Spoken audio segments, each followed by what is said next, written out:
G generation to the J generation, and the most obvious change that we've done is to start from scratch with a new cab, a larger floor surface. We have hanging pedals.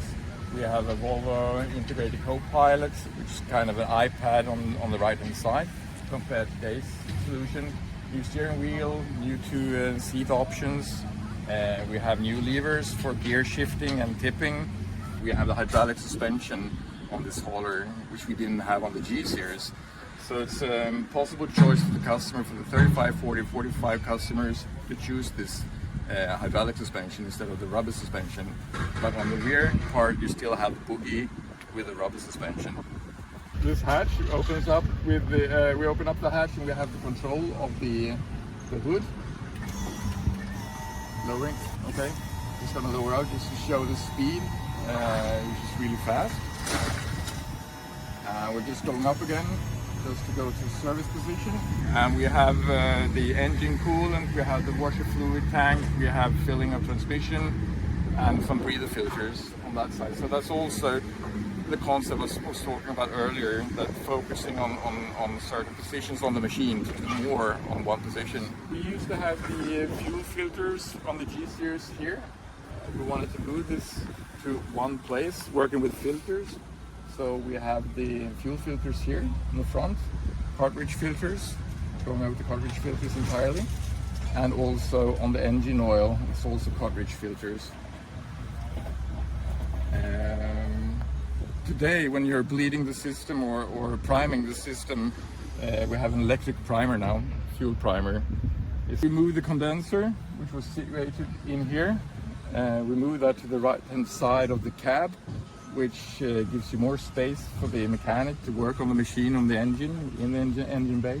Normally when you, as an operator, leave the machine, you key off the machine, you go to the main switch, turn it off, and when you do that on the J series, you just key off and you walk home.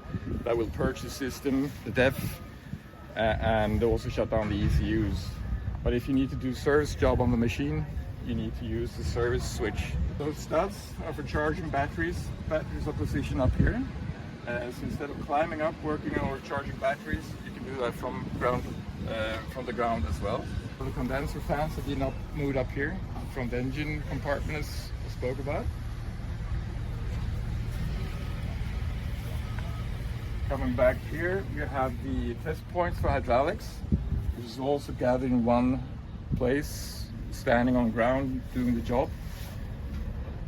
We have, when we redesigned the cab, we cleaned up a bit here, made the tank, the hydraulic tank up here, made it thinner and taller, and we went from 2 filters to 1 filter, a taller filter. We got rid of roughly 30 gallons of oil, hydraulic oil, which is money in the long run. If you compare the J series A-stay to the G series A-stay, which are fabricated, we have a casted version, which is larger and larger bushings, an upgrade as well. On the G series, we have a big package of hoses going over the hitch area. If you do a repair to that, it's kind of complicated to get it back into one piece, into one package. So that's why we decided to divide that into 2 packages, which is easier and quicker, and get back to work again, get the machine into operation. We have redesigned the arms of the wide tailgate are longer. The geometry makes it open quicker. We also have, instead of snapping or damaging wires or cables, we have a shear pin, just an 8mm bolt, which will shear off instead of damaging brackets and wires.